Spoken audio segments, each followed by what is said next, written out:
And new tonight, a disturbing update about the arrests of these two men after an undercover human trafficking and prostitution sting in Utah County. Authorities say they found evidence of child pornography involving babies while taking Richard Martin of Riverton to jail. He's accused of trying to talk a mother into letting him have sex with her 12-year-old and 6-year-old daughters. The mother was really an undercover police officer. Martin is in jail tonight.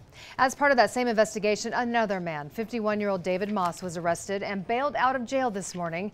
He held 2 positions of trust in the community. Brona Tumulty on this story for us tonight. Brona, one of those positions of trust was with the LDS Church. Absolutely. He was a bishop with the LDS Church within the Mill Pond ward in Lehigh. Now, he was arrested last week, and in the last half hour or so, we received a statement from the church saying that upon learning of that arrest, they stripped him of that title and they are currently looking for his replacement. Now, we spoke today with folks who know Dave, and we learned that he also had to step down from a previous position with the St. George Police Department.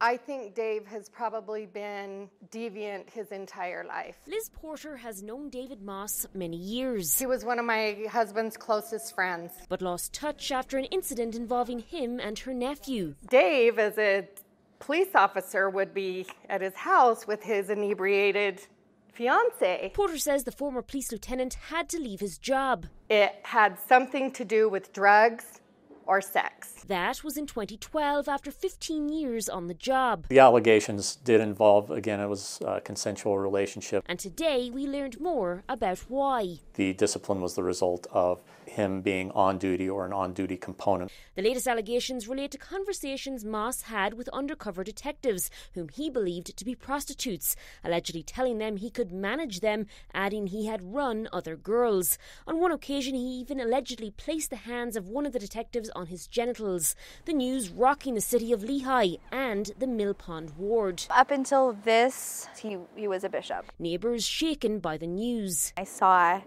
the mugshot of him and I thought, no way. But sad for Moss's family. It's pretty devastating for his wife and kids. Porter shares those sympathies. There isn't a lovelier person than his wife. But feels none for Moss himself. Here he's gone all these years with these secrets. Now, Moss is facing multiple charges, including exploiting a prostitute and sexual battery. Given his position within the church and because he allegedly told those undercover detectives that he had run other girls, anyone with concerns about such behaviour is asked to contact the Utah County Sheriff's Department. Live in Salt Lake, Brona Tumulty.